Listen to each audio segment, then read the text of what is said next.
So, dear friends and colleagues, I am very happy to welcome Guru Dr. Shovana Narayan ji. She is an inspirer. She has motivated hundreds and thousands of women across the country and worldwide. And she is, in any case, a Kathak Mestro. She's learned Kathak from Guru Birju Maharaj ji. It's an honor to have a disciple of Guru Birju Maharaj ji with us today. I've had the pleasure of her smiles and company for decades now, and she's always enlightened me with her thoughts and ideas, and I've always, cherished her company. We have with her today to discuss on the essence of life and growth. And the prime objective, as I have informed, is the positivity which lies ahead. Although the thing which she does, apart from her career, which was dance, classical dance, Indian dance, Kathak, one of the forms, is actually all dance forms have reflected the life and the way growth has taken place and the way the importance or essence of life has been. So she has lived through life, all through her life. So we will get to hear someone who has been practicing life throughout her life and imbibing that culture, that kind of framework within minds and hearts of people across the country and globe. As a disclaimer, I would like to say that whatever the webinars we are conducting are in accordance with the Ministry of Home Affairs guidelines. We are containing all possible threats for restraining Zoom bombing. And fortunately, we have been able to contain anything not happening for the last almost a month and a half now. We're happy to share that we've organized almost about 40 plus webinar meetings. Free of cost, and we have had participants come over from all over the world, including US, Japan, Uzbekistan, Indonesia, Spain, Finland, France, Germany, UK, and many others. UAE, almost every day, who have been coming and attending the webinars. I would be keeping the mics and the videos off for everybody. We will open them up when we open the house for question answers towards the end. We will contain the interview for about half an hour where I will be interacting with Shovana, and after that we will open up the house for question answers. Kindly raise your hands if you have any question, then I will open up your video and the audio henceforth. I will be putting you on spotlight, Shovana, and then I'll begin the interview in just a second.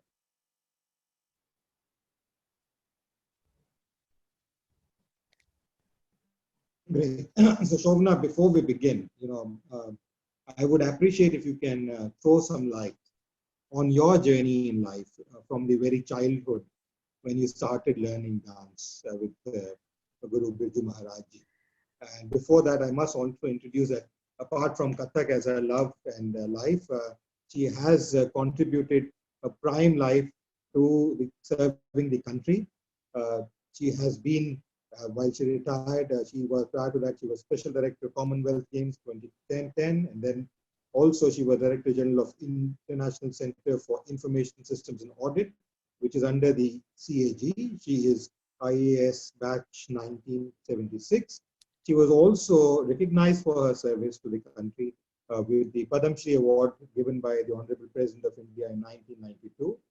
She has also received the Sangeet Natya Academy Award, which I personally is a favorite of mine because I've had the honor to witness the performances of the Sangeet Natya Academy Award winners for almost about 15 years now. Every year when they hold these things, it's amazing because these people have at the excellence of their life, they have performed so well, and this academy recognizes them every year. And so she has got the award for 1999, 2000, and 2001.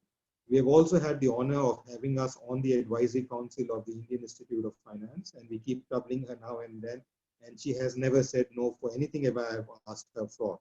And that's something which I think she gets from the dance. So as I said, Shovana, if we can get enlightenment of your journey of life, coming from the very childhood, little bit about yourself before we begin, because I feel that's the real essence of life, which we could learn from what you would tell us today. Well, first of all, thank you very much for having me on this panel discussion, on this interaction. And I welcome all the people on this program from across the world. Uh, uh, well, what do I say about my life? Of course, I have lived it and I don't regret any moment of it. You started off with my two dual careers. Well, that journey started very early, extremely early. And I always laugh and say I was introduced to the world of dance even before formal academics. When I say formal academics, means going to school. So I was initiated into the world of dance in I was born in Calcutta because my father was posted there under Guru Shadhana Bose. And then, of course, then 1 year later, that was at the age of 3. And at the age of 4, I started going to school in Loreto Convent, Calcutta.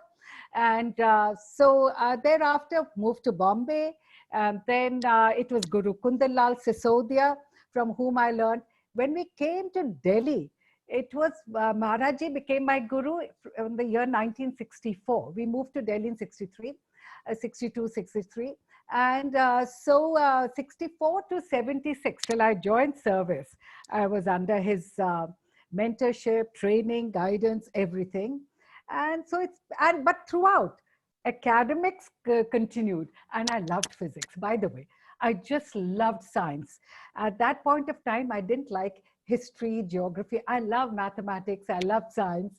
So I went on to do, I majored in physics, did my master's, was doing my PhD in solid state physics. Then I got into the service. So for me, balancing by the two careers was part of me since childhood. So, and that continued till I retired. As you know, we all retire in India from government service. And so there's the mandatory age of 60 when we all retire. We reach the, whatever the highest position, and then we all retire. But dance, we never retire. And I haven't retired from dance. I shall continue to do that. Probably I shall retire from it when I die. But even then I will not, because even where my soul is traveling, I'll probably be dancing my way there also. True. No, I fully agree with you. And I think it's a beautiful journey which you have had, of beginning. I have seen some of the dancers, read about their histories. And from the very young age, from very tender age, they start, whether it is music or dance. And I'm happy that you said that you never retire, because that's what I told my mother, who just retired about 3 years back from the university. In the university, in central services, there's a little difference in terms of age. So she got a little late retirement. But then, I told her as well that you don't retire till the last breath of your life, because that's when you say you want to take rest. And in any case, move on with your legacy of people whom you have built and lived in, and you'll survive, live in them. Like Guru Bindu is still surviving in his disciples over the world. And that's where it's important that you never die. It's someone like you, someone who is a guru, who has nurtured, people.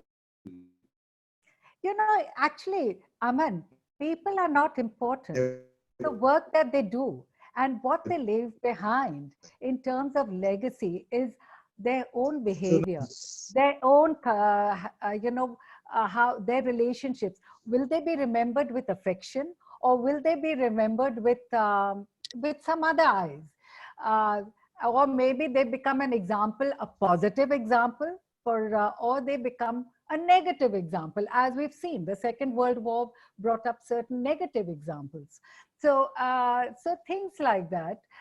So it is, individuals don't matter. And that is what's beautiful about our Indian philosophy, where, we've got this fabulous entire array of fabulous sculptures. But do we ever know who were the creators of those sculptures? The actual the names of the sculptors, because that is unimportant. It is the work which is important. I agree. I fully endorse that. I just told you, we're talking about essence of life, and I would like if you can throw some light on what's your perception of what is life and what is growth. What is life?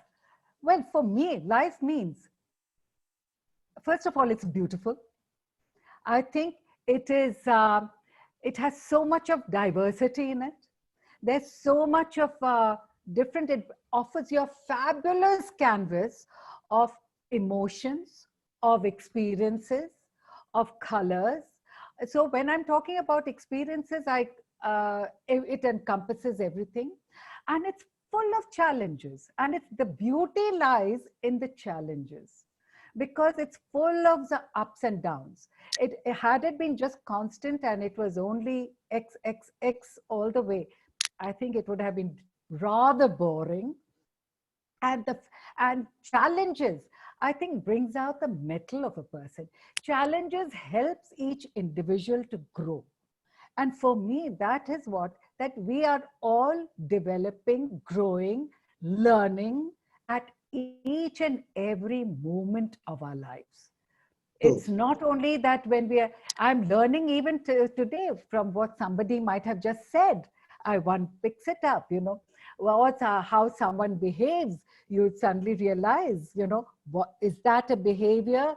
What are you learning? What kind of lessons are you deriving from it? So I think it's a constant learning experience.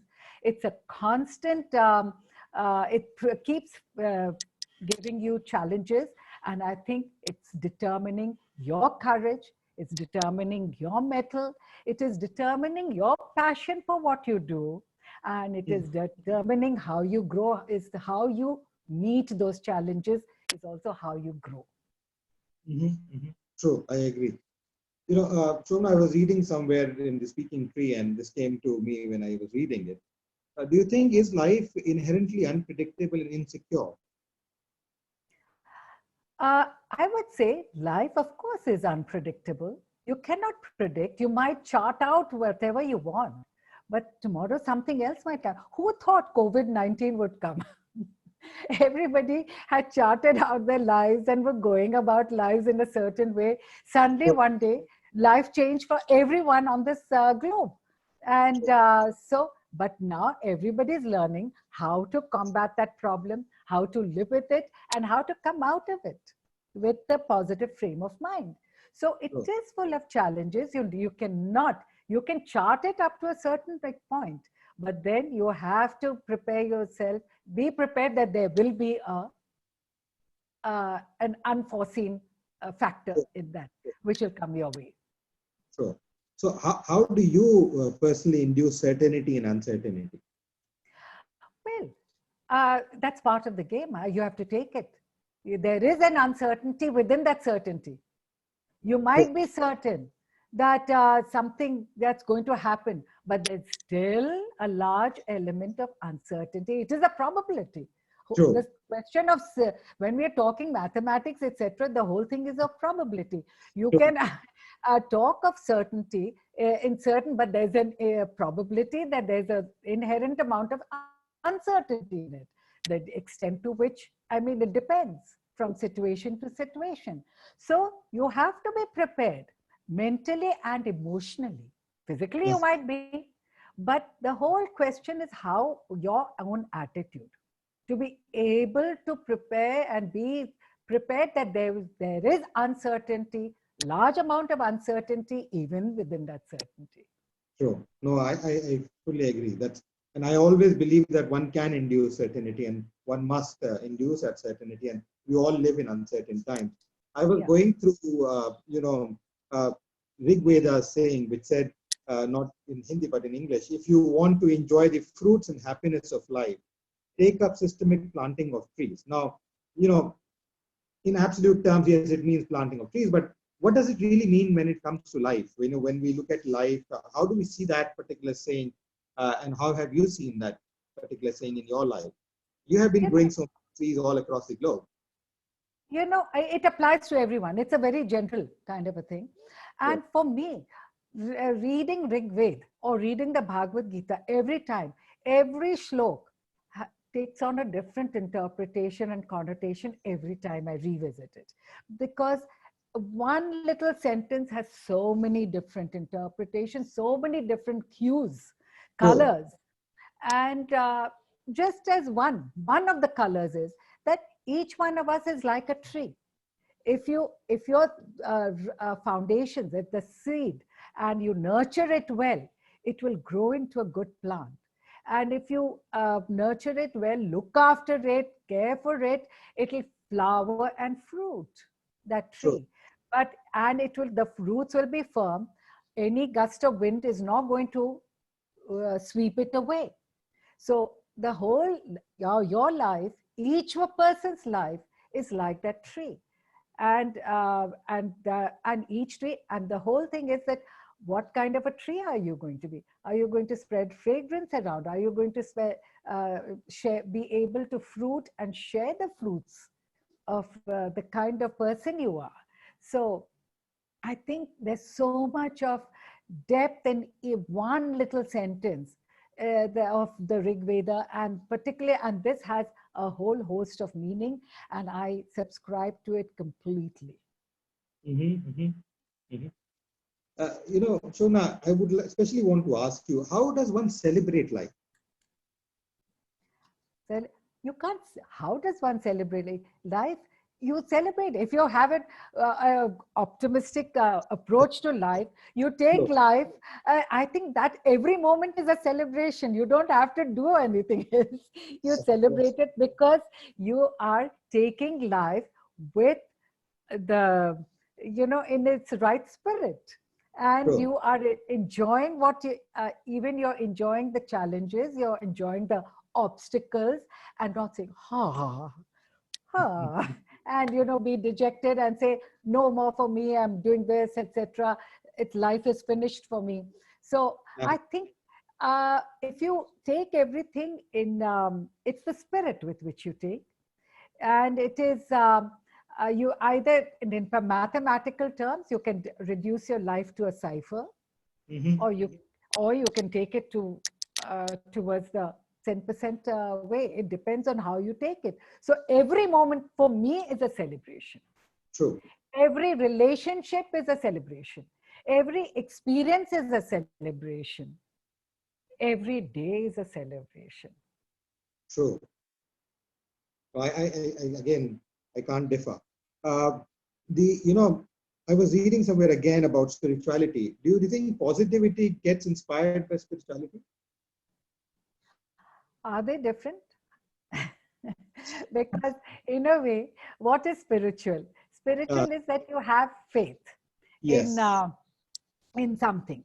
Yes. And you don't have to be dogmatic about it. You should not become ritualistic, because usually people confuse religion with ritualism. Yes. And all the various isms become ritualistic and fundamentalistic in approach. But spirituality goes beyond. There is a certain faith in something. Now, it reminds me of a couple of, one is that poem. I don't know where, we all learned it when we were little children, about Abu Ben Adam. So about that, he never prayed to God. He never considered himself spiritual, but he was helping the poor. He was always out to help mankind. Humanity and sensitivity and so human concern was paramount for him. So when according to that poem, when the angel came to visit him and he said, "What the hell are you doing?" So she said, or he said, whichever, genderless angel. Yes. And so said that I'm writing the names of those who love God the best. So then Abu said, "Is my name amongst them?" The angel says, "No, I'm sorry," and vanished. Because he never prayed, he never did this, he never did that, all the dumb thing. And then the night, the angel came back, and then with a great light and said, "See, you wanted to see the names of God? Those, the ones who love God the best, who's the most spiritual, who's very religious, etc. And here's the list." And Abu Ben Adam's name was first on the list. So that was it, that it brought about a certain, that if you have faith, so you're positive. Why is there positivity? because you're there. You're looking at people with different eyes. You're not looking at them negatively. You're not discriminating. You are looking at everything in a very different, beautiful, positive light. And then you are helping color. It also reminds me of another incident. I'm talking about way back in 1982. I'm not going to name the country, Sure. but it was during one of my tours. It was to a country which was not in the usual term of what is termed, at that time there was a demarcation between socialism and capitalism, etc. And then when I went over there, we saw people, even who had got married, suddenly going and visiting XYZ statues. I said, why? So, so they said, because, everyone has a certain yearning, a need to have faith in something, to show their belief, to express something. For, there's so that, and I said, well, it made me think. I said, here is what, that despite the so-called ism of this particular country or this particular country, the inherent desire and of the people to at least express their faith and your belief in something, may not necessarily be an idol or a god or something, was being reflected in this kind of an action. So that was, so that was a different way of showing faith, and belief, spirituality of a different kind. But but the Abu Ben Adam story, that poem reflects that, how positivity and spirituality, I think, are so closely interlinked, because spirituality will come about only with a very clean mind, where you have emptied yourself of the mundane things like desires, etc., and you're able to hear the sound of that silence within. True. You're able to hear the sound of music within. True, no, true. I personally feel, I don't know, I have not learned classical dance, although my wife did part of it long back. But then I feel that people who learn dance, classical dance, and maybe other dance forms as well, but Indian classical dance in specific, they go through the learning and understanding of social consciousness, spiritual wisdom, and meditation. When you're trying to do or riyaz or practice it and perform it, you within yourself do those kinds of things.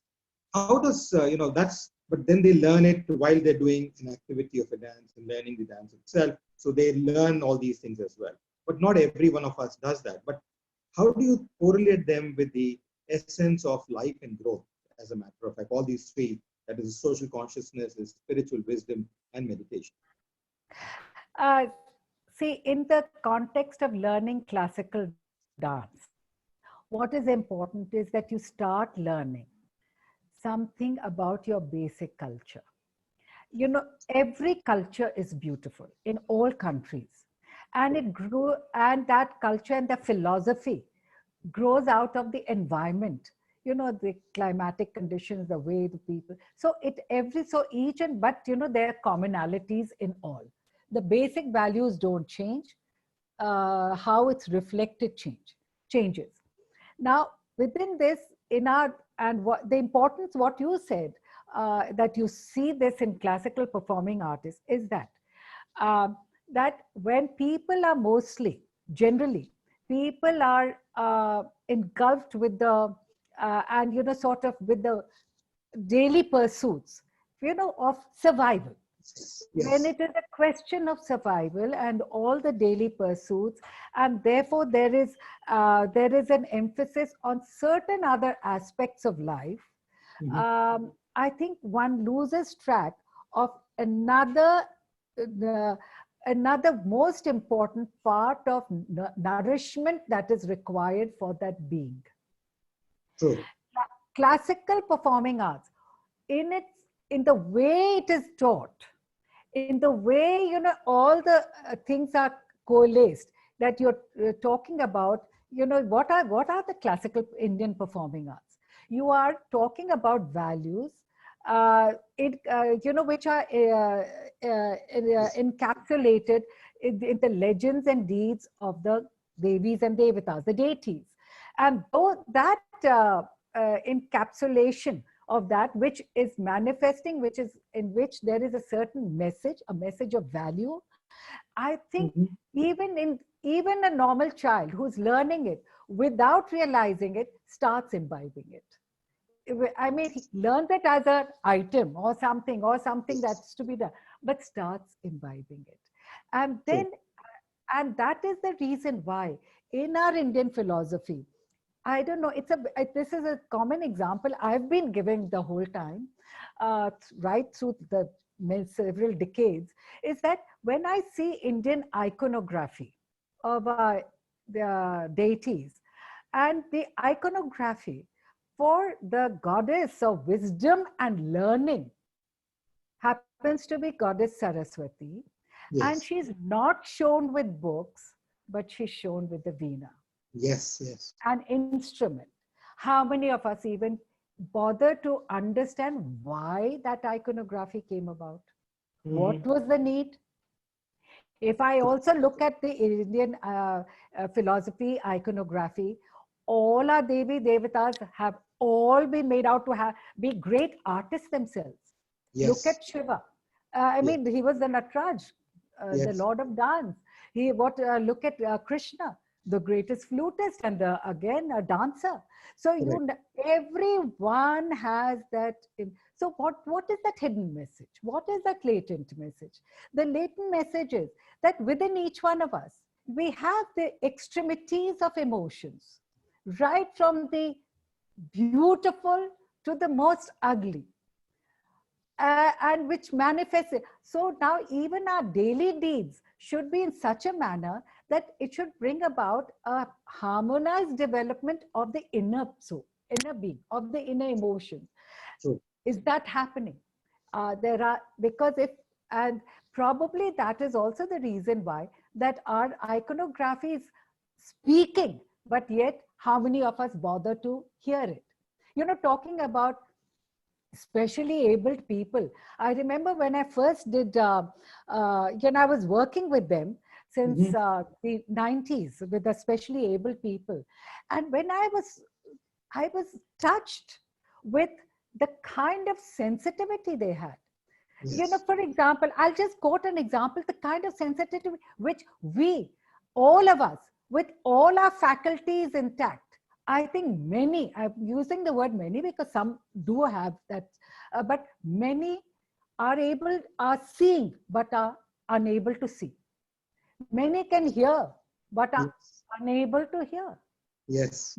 Many can speak, but are unable to speak. Yes. Many can, so feel, but they are unable to feel because they are, I mean, we have all the faculties. We think we are all able, but yet in some way, I think we have made ourselves even, completely, I'm using the word disabled. Whereas the specially abled, who have been categorized as specially abled, still have that sensitivity. And I'll quote a small incident which happened. It was, at one of these workshops I was doing with them. And they were badly affected spastic children, badly affected. And this was close to our Dussehra time, as most of the Indians know it, but for the international, they're saying that Dussehra time is when there is the victory of good over evil, which is done, through a certain story of the Ramayana, based on how Lord Rama came back, defeating evil, the victory of the good. And so when I said, what should we do? So they said, we'll do this Ramayana. So obviously we started working on it, coordinating the movements, etc. So I said, okay, I'm going to now apportion the parts. So one chap says, he himself volunteered, I shall be Ravana. Ravana is supposed to personify the evil. So I said, but why? He says, because I can do ha, ha, ha, ha very well. So I said, sure, you can do it. But the point came, the incident which really made me sit up Uh-huh. was when the abduction of Sita episode came. So, Uh-huh. and Ravana came to abduct her. Uh-huh. Normally people have to do, as you would have seen it on all the manifestations on stage and otherwise, Ravana catches hold of the Sita and pulls her and says, and takes her forcibly. This chap walks up to Sita and says, Sita, I'm abducting you. Please come. And Sita started walking behind, trotting. I too was looking at it like that.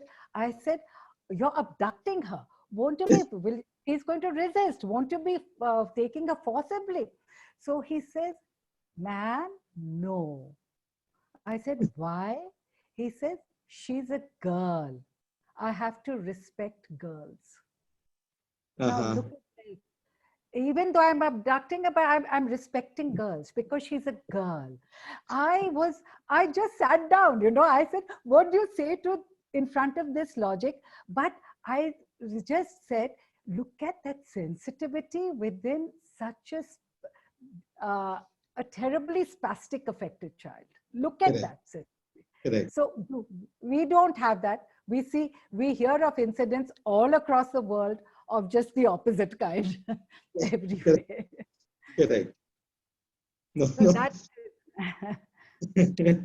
No, I fully agree. That's where the insensitive part was. And that's why I said, because in dance, as you learn, as classical dance or classical form, even music, as a matter of fact, that's where the birth of large part of language is. I would also I would like to add that for us, dance is yoga. Yes. We call it the greatest yoga. Yoga is not asanas, that means exercises, or sitting and doing breath control, but it means going through all the 8 phases of Yes. yam, niyam, asan, pranayam, pratyahar, dharana, dhyan, samadhi. Yes. And it's a beautiful process that we all are trained into. And some way or the other, however, a person may not be steeped into classic because many of them just learn it but are not steeped into it. But even then, it sort of uh, gets a little brushed with it, Mhm. with that personality or with that hue, just even a little bit. So with the others, of course, much more, but some way or the other, that remains, that little, any person that, let me put it this way, does not remain untouched by it, True. True. whoever has gone through it. What would your message be to people? How could they help themselves induce these 3 components together? Whether they put it in meditation or yoga, and when you talk of spirituality and soul consciousness, how could one try and do that? Because you have imbibed it in so many young souls across the globe. How does one, person who has even grown mature like me, at middle age or even elder, how could they go about inducing these 3 things together in themselves to benefit for life? I don't think there's an instant pill at all, or an or an instant course or all on it. Uh, it is your own attitude to life. You have to So, understand it from within. I think the famous saying, you can take a horse to the water to drink, but you can't make it drink unless the yes, horse doesn't drink yes, itself. yes. So similarly, you have to have that inner understanding and awareness, inner approach. And the moment you are, and also if you're physically fit, you won't be beset with mental ailments, and Mhm. or if you are able to overcome situations, so even the most disastrous of physical ailments will not affect you mentally, So, you will be able to deal with it. So it is how you yourself have to develop that strength within you, that awareness within you, and develop that personality, that whole approach and attitude within you. And then the moment that attitude changes into a positive attitude, you realize the futility of what is happening, or what are the actions that they had hitherto indulged in. Once that futility is realized, then you change your course and you are able to elevate yourself, elevate your inner being, and then I think then you become mentally and emotionally much more at peace within yourself. So the whole question is how you have to now attune your inner self into having inner peace. True. The conflict comes about when we are not at peace within, and therefore it reflects itself in all our actions and in all our thoughts, True. ranging from the violent to whatever. True. So I think we have to develop ourselves within, because there's no instant cause, no instant pill. Correct. No, I agree. I was reading a book on subconsciousness.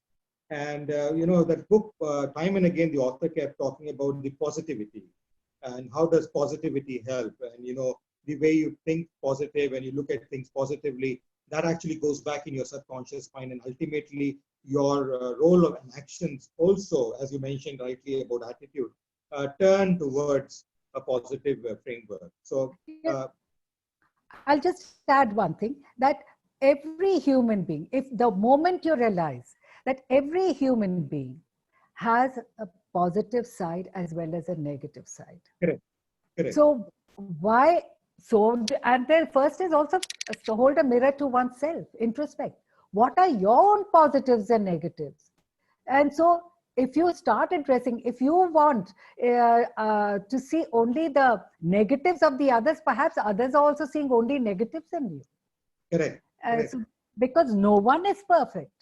And so if you start addressing your own inner self to be able to address the negative elements within yourself, then you start seeing positive, and then you start seeing also appreciating the goodness or the good attitudes or the good attributes of the other person.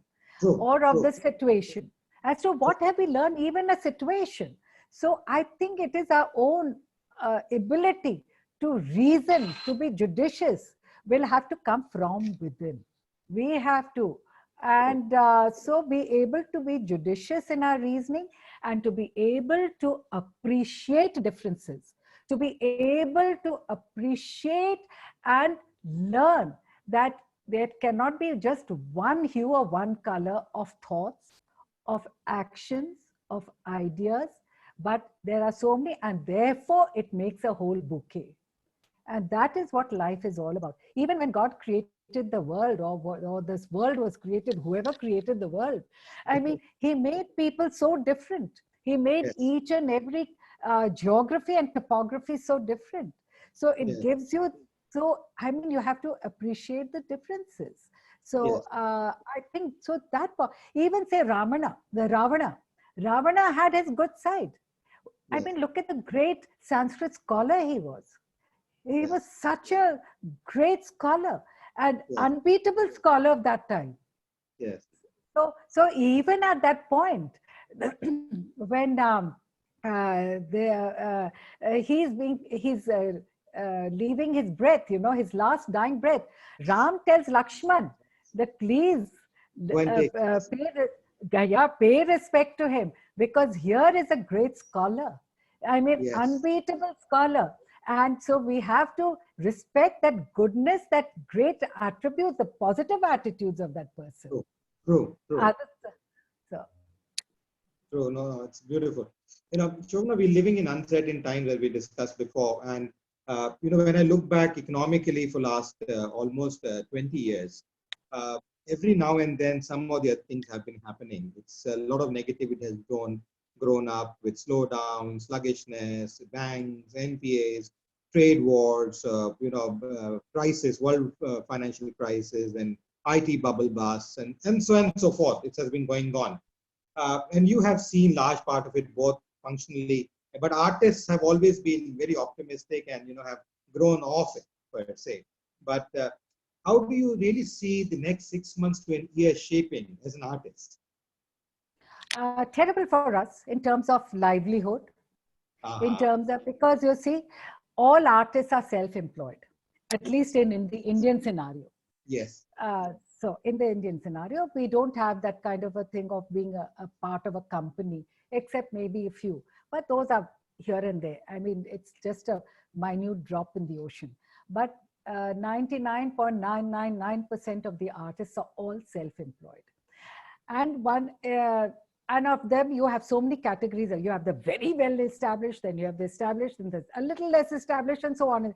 But then everyone with the very well established till the other two, a couple of rungs, they do have their little savings, and it might tide them through, because all their earnings come from performances. Their livelihood comes from performances. So there's nothing. But what about other artists? Say, for example, a person who's doing makeup, whose livelihood is doing makeup, and he's also a self-employed person. What does he do? He can't do it online. He can't. And then if the economy is not picking up or something, and there's hardly, because first people will try and rebuild their own businesses and their other things. So obviously nobody will have the money to even shell out a small, as it is not much was being shelled out. Everybody, but whatever little, very little will come, even that will be drying up, And so where do these people go? Because it is similarly, what about the cameraman? What about the light person? What about the stage set person? All those backhand workers, backstage workers. So I think it's going to be extremely, it is difficult for this run. And the folk artists, extremely difficult for them. They're going through a tough period at the moment. And I think for the next 6 to 8 months, perhaps to a year, because the performances and will take a very long time to come up even gradually, and also go back somewhat, I'm using the word somewhat, to a semblance of what it was. Because to get into that state of what it was, it's going to take an even longer time. But till then, so I think it's very tough for all the self-employed people, very self-employed artists. But what is seeing them through? That in spite of all these difficulties that they are facing, they are raising their voices. Every artist has gone out of the way, much better placed artists, to help another artist. Everybody is supporting. Everybody is supporting some other artist. So, so by whether you receive grants, whether you do this or not, etc., but people are supporting each other. So artist community are coming to each other's help, but that's not going to last long, because everybody's kitty is very, very limited, and we see a very difficult period ahead. But in spite of that, everybody has got to, if you meet an artist, you will have a cheerful face, a cheerful attitude and approach to life. I think that strength is derived from the artwork. That's art gives you that strength. That come what may, we'll see ourselves through. Everything shall pass. Nothing is permanent. Change is the only constant factor. Everything is impermanent. Correct. But then, as you pointed out, as a key outline is for livelihood, for survival.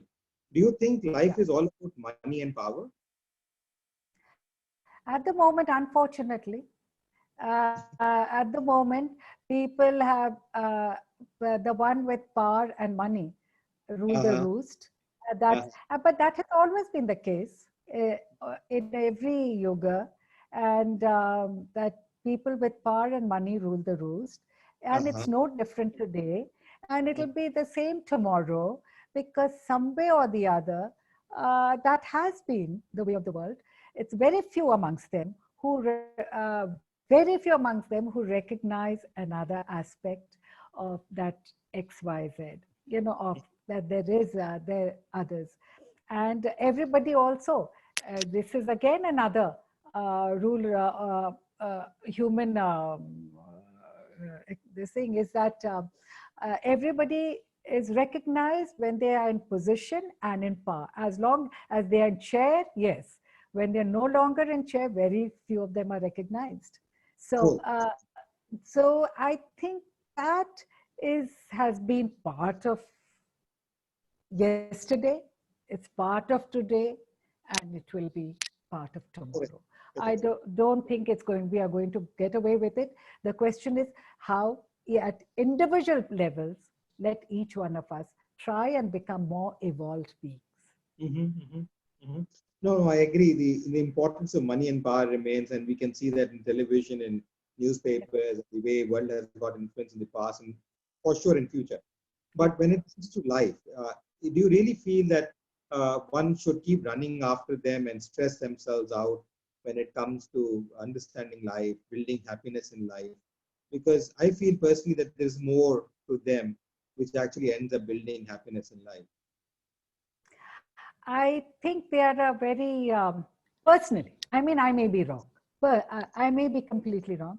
But I would look at it that they are always running. They are not. They don't have peace of mind. They are running. I mean, X amount, so many billions of dollars is not enough. They have to make more trillions or whatever to the power of whatever. And Yes. so there is a constant. So they're very, very unhappy people from within because they're always so worried. But finally, I would like to ask everyone, when we leave, yes, you might leave behind a great estate and the industry. That is something different. True. But are you taking everything with you? All the this thing. Yes. You leave everything behind when you Correct. leave. So, Correct. so why not also, while you're doing that, that is also part of it. That is Yes. also part of life. I'm not denying it. So please do that. But at the same time, also look towards that inner peace. Self. Yes. Yeah. Yes. So while you're pursuing X path, also look inwards. Just look inwards as to, and perhaps find ways and avenues of finding that inner peace. True. That's very important, which you outlined, the inner peace. I'll have 3 questions more before I ask the house for questions, and I see some hands. 3 questions for you from my side. One is that, you've been with the account services, you've seen accounting, finance, but no, I'm not talking of accounts per se. You see, we saw the recent figures. We already know the uncertainty which we are going through. We don't know what's going to happen tomorrow. It's very unclear. Something which is not alive has made all of us stick back in our homes, and we don't know if that non-living thing will keep us back in our homes for how long, and change our way of roots and structures the way we have lived our life. But the IMF has come out recently, about 2 weeks back, saying that India would grow at about 1.9% in the calendar year January-December 2020, and about 7.4% in the calendar year 2021. They always give out figures in calendar year, not financial year, according to India. Now, these figures do give a very positive outlook, although other agencies have come out with a growth rate of about 1.7% to about 4% for India between 2020. Given your experience both in administration and accounts, and having seen different periods, so almost, what I would say about 70, 60 years, you have seen, consciously seen how economy has changed every 10 years. Do you feel these estimates are conservative, or we have more potential, or they're optimistic in nature? How do you find these estimates for India? It's difficult to say because since I have not gone into all the statistics which are given out, so I think the economists and the statisticians would be better placed to talk about it, because the whole thing it depends on what kind of frame, what kind of a basket you're taking, and so how you project it. So based on the data available and what kind of data you're taking, what kind of parameters you're taking, you come to a kind of a forecast. So everyone has a different way of collecting and forecasting what kind of data would they take. So it's very difficult for me since since I do not let me put it this way: when a student comes to you, you're able to judge whether he can do something or not do something, we'll be able to capture or not. So given your experience of what you know of India, the potential of India, you have seen different parts of the country, you've seen different cultures of the country. Given the potential we have, I'm not talking about the world at all. I'm not comparative statement, I'm not making, but given the potential you have, do you think we will survive it in a good way, in a better way? We will survive. Definitely, we will survive. But we need to really pull up our socks on Yes. several fronts. Yes. And I think we need to take steps to address certain very sort of urgent issues which all of us are aware of, which are facing the country. Yes. And so we need to address them because Correct. we have the potential. India does Yes. not lack in potential. It does not lack in will. It does not lack in potential. And even with our resources, available resources, India is capable of really turning things around and, Yes. making it for its advantage. So it Mhm. depends on us how we, whether, and it is up to us to see that how we, kind of certain issues are facing us in our faces, and we Correct. have to see how we deal with it, how we take it up. True. No, I fully Because agree. there's no dearth of potential and no dearth of will either. Correct. That's something which I thought also, and I am happy that you brought that out. Last two questions. Governments have been doing lots of efforts for doing lots of things, trying to make life easy for people, trying to induce growth, employment, and blah blah blah.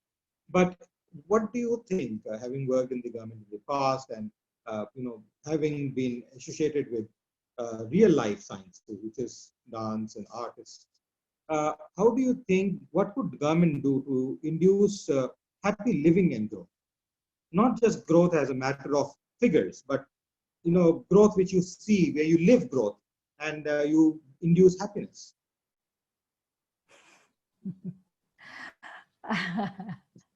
See, the government's concern, even suppose I'm taking now a very hypothetical case, any Uh-huh. government in the world. Uh, you might give all the yardsticks and meet all the yardsticks which are supposed to give you happiness. Sure. Yet a person can be completely unhappy. Uh-huh. Because he'll always find some fault. He'll say, this is not there, and I'm happy, and I'm very unhappy. Why isn't X being done? Why isn't my Y being done? Because there's no such thing as absolute. There's no such thing as happiness. But having said that, let me ask, who makes up the government? It's people like you and me. Correct. We, Correct. we go with our mindsets. Uh-huh. We go with our mindsets, and we translate our mindsets Mm-hmm. into policy formulations and into implementation and strategies for implementation, Uh-huh. and also implementation itself. So it is our mindset. So largely, if there are faults, I mean, we have to see what have we done as people who make up that government. Mm-hmm. Mm-hmm. Different limbs of that government. Mm-hmm. So I think so, because government is not by itself and something which is made up of something. It's made up of human people who think, uh, and who bring in the certain thought process. So Correct. there I would like to mention that it is each one of us. So the responsibility finally arrives on us, individual. Uh-huh. If I, so whatever be, so if I'm there, given a certain situation, and I'm the one who's initiating a note or a policy in the government, I'll see Uh-huh. it with my limited lens. Uh-huh. Somebody else will see it. Somebody might just ditto it. Mm-hmm. Because finally, that also translates itself into a policy and the modus of implementation, and finally the implement. Some rules and orders are fabulous, but look at the way how it's implemented, because the implementation is in somebody else's hands, which is completely, the interpretation is completely, or the way it's implemented is might just go against the spirit of that. Yes. Yes. Yes. So, No. I agree. so it is, so there's this question of happiness. Governments can try, all governments can try, but finally, each one of us who are part of the process And even whether you're in the government or not in the government, you're still part of the process. Part of the process. Yes, that's important. You're still part of the process. You don't have to be working in the government to be part. You're still part of the, because it is public opinion. It is public behavior, which is also influencing, how even the so-called people on the seats will start reacting and behaving.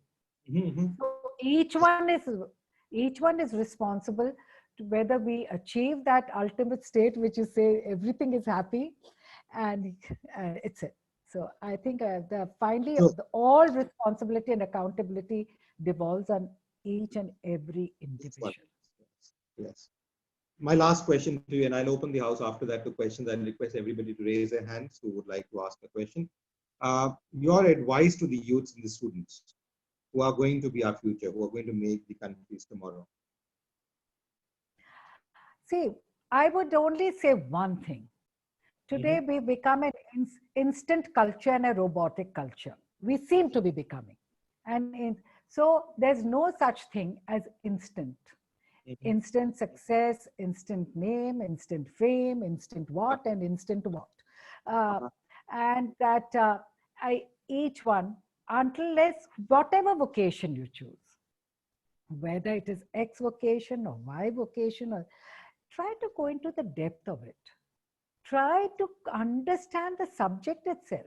Try to understand all the pros and cons about it, all the different dimensions to it. Unless you don't have depth of knowledge in that subject, and also your own approach and attitude to be able to accumulate and learn at every point of life, you don't have to go guru shopping. You don't have to go teacher shopping, because it's available. Because today I find that even the youngsters want to go guru shopping in X field or Y field or Z field. No, but imbibe the experiences, the good things, because it's all there for around you. Imbibe those vibrations, the skills, and develop your own skills, and think out of the box. Don't become compartmentalized in your thought process. First of all, no instant making of anything, because there you'll only get unhappiness. You'll never be at peace with yourself.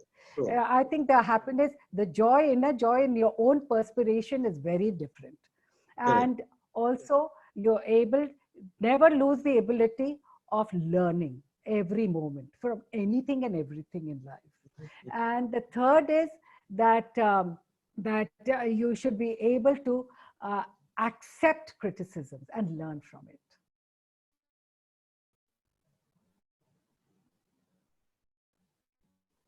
And one thing which is for me is very important: never lose track of never lose sight of morality and ethics. Yes. That is very, very important for me, and human concern. Social and human.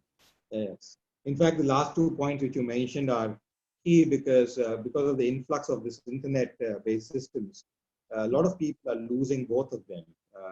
Both there is the acceptability to criticism is not there, and then losing patience, and the morals and ethics are just going away. It's a question of just getting work about everything.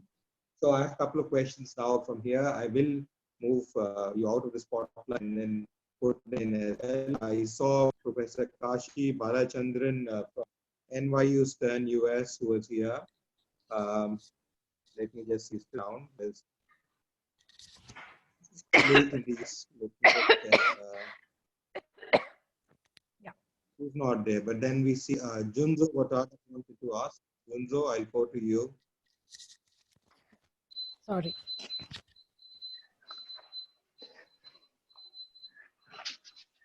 May I ask now? Please, Junzo, go ahead. May I start? Junzo is a professor. Yeah, just a second, Junzo. Let me just tell you now, he's a professor from Waseda University in Japan. He's based at the head of the department and emeritus professor at Petronas University in Malaysia. Again, like you, I've known him for almost 20 years, and he's from engineering sciences, not from my area at all. but we connect so well that No, quite near, quite near. Yes. Thank you very much for your strong message of the life. Guru, Shovana Narayan, very strong message. I think all people are established like you. So many people providing a good, strong message for us. And I wonder why, including you, all people have so strong message. So then relating to this, I would like to ask several questions. One is life itself has a very wide range and long time length. So you travel still, even though you are quite young, but you travel some years, right? So what provided or what influenced on your the philosophy or thinking way or behavior? Is it coming from your profession, for example, art or dancing performance? It built you like this philosophy, or your philosophy or thinking way, behavior provided such the profession? How do you think? Well, thank you, Professor. Thank you very much for your question. And it's a pleasure seeing you and hearing you and knowing you. And I hope to attend one of your sessions too. Professor, actually for me, I would like to mention that it came about because of, I grew up in an atmosphere where my mother, where the family was steeped into it. I never saw a closed door in my house all my life, because my mother was out In Calcutta. helping. You mean in Calcutta? Everywhere, in everywhere, because we come from Bihar. We come from Bihar. My parents hailed from Bihar. And so even in her father's house, I'm told that there was a lot of feeling for human concern, for social concern. And so during my growing up period, I saw my mother, whether it was Calcutta, whether it was Bombay, whether it was Delhi, whether it was Patna, if people came from any corner and asked her for help, she was out. So we were having constant discussions at home as to what is good, what is bad, why is there this, that, about, the different pains in life, etc. And perhaps that in some way conditioned my way of thinking. But I would also like to mention that every person is born with its own unique way of thinking. So either you take to it or not take to it. And so somehow the other, I was in it, I felt it, and therefore it found a reflection in my life and in my works. So that was because it was a Thank you. And I read Stephen King's novel. He is a bestseller writer, very famous person. I read the Langoliers. This novel, I did not understand fast. After reading nearly the end of the novel, then we understand this is a travel to the next life. So all people will be killed. So we did not understand like this. So our life, in my childhood, I used to consider what will be provided next time after this life. But in my busy days, we will used to forget many things. We do not consider next life. So then, like this novel, after going, then we realize next life will come soon. So how do you think about the such next life? and this life. You told Ravana, God Ravana. So I ask two things.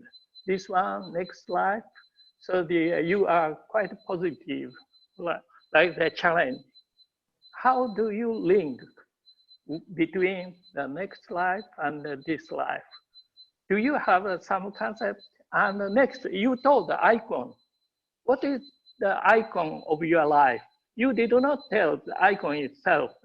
Can you explain, if possible, for me?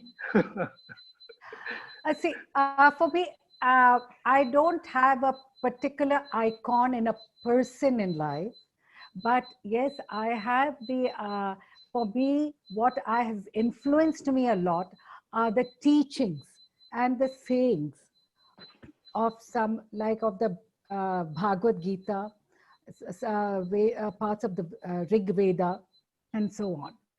To talk about, even the next life and other life, and what makes pain. I think, since coming from Bihar, I'm so used to Buddhism, along with many other Hinduism and others.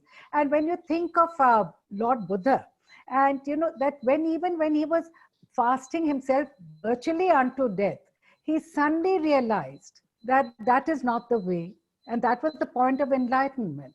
That when he heard somewhere somebody saying that don't tune your instrument so much that the string breaks, nor should you leave it so loose that there's no tune. It's completely off key. So so it has to be tuned just right. And so that led him to the mitzvah. So with the result, what we make of life is this. Now about, you asked what is about other life. What is, I don't know how many of us have seen the other life? What kind of the position of Ravana? You mentioned God Ravana many times in your talking. What kind of position does the Ravana have in your life?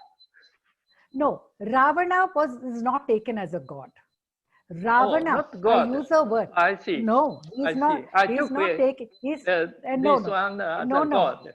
No. Okay. No, I mistook. in the Indian, in the Indian context, Ravana is taken as a symbol that should not be followed. It's a symbol of opposite of good. That is still important for you. But no, not for me. I'm talking about the entire incident, because Lord Rama is the important person. Lord Rama signifies Rama is the highest person. He's the highest. He symbolizes goodness and all what should be the values, the good values of life. He represents that. Ravana is the absolute opposite. But when I gave you the example of Ram asking his brother Lakshmana to respect Ravana even at the time of death, is because what I said is that there's no person who's absolutely good or absolutely bad. I said that. I see. That no person is absolutely good or absolutely bad.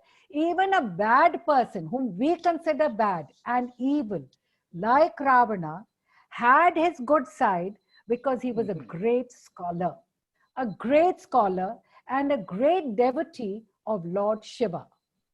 I see. So there was a good side to him, but his bad deeds outweighed the good side in him. So it is our deed which determines whether we are good or bad, how we make this life.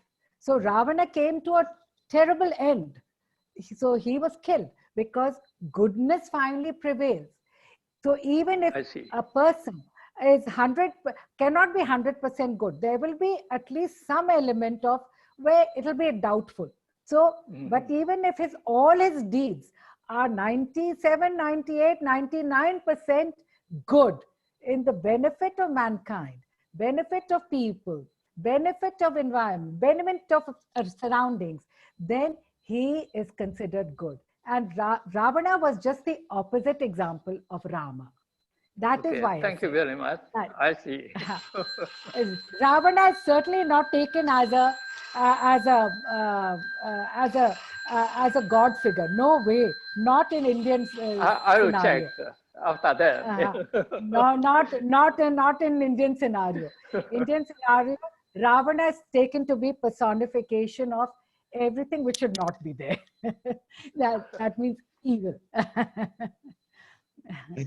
Two more questions before, because we already stepped over time and I know he has other commitments and engagements. So we'll go to Dr. Poonam Sethi. She is with University of Delhi with Hindu College. Poonam, Dr. Poonam, if you can ask a question, please.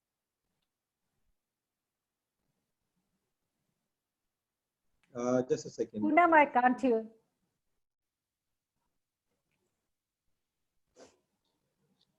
Maybe you have to, we're not hearing your audio.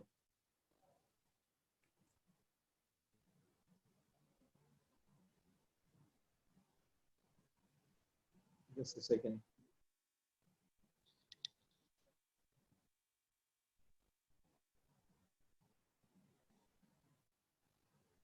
Can you please speak and see if we can hear you? No, we can't hear you, Poonam. If you can kindly connect an audio wire or something. Yeah. We'll go to the next. Yes. Or if you can message me your question, then I'll ask her across just now. Otherwise, we'll go to the next person. Just a second.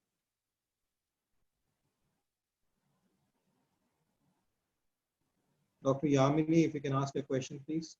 I don't think should be the case, because I mean, missed representation for a very long time. I mean, he must have been the chairman and the managing director for a very long time, before even the previous board or to the previous board, because he's been in a continuing position. So I really don't know how would they correct it if it is that kind of a difficult situation that is there.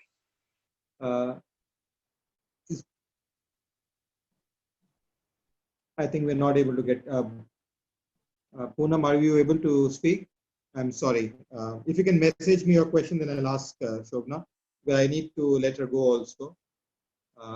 Let me just see if Dr. Yamini is here, because there was Ashok Laha from US as well, but then he is also, I think, he has had to leave. Anyone else who wants to ask a question?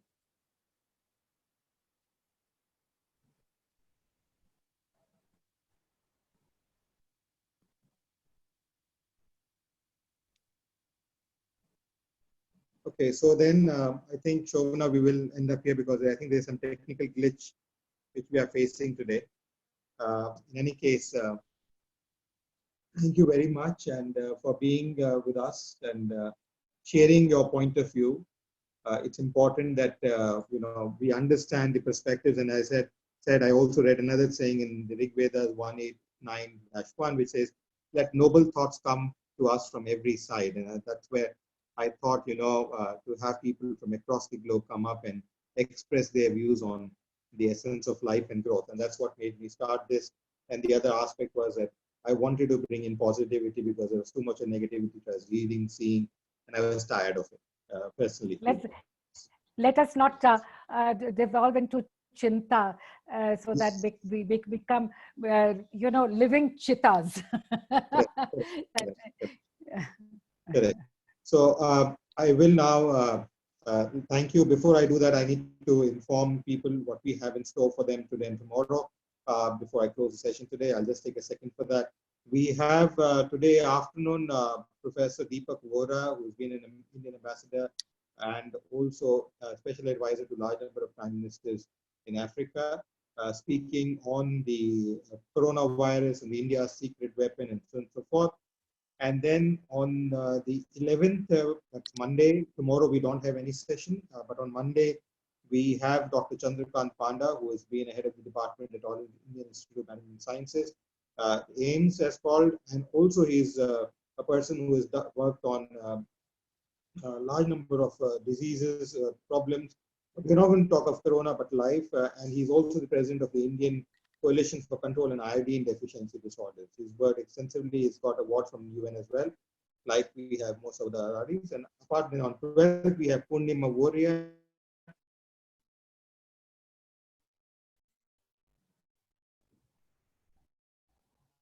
who is the, thank you, Shovana, for being with us. Namaskar. Jai Hind. Namaskar and thank you. Thank you very much indeed. Thanks to all the participants. Thank you. Thank you.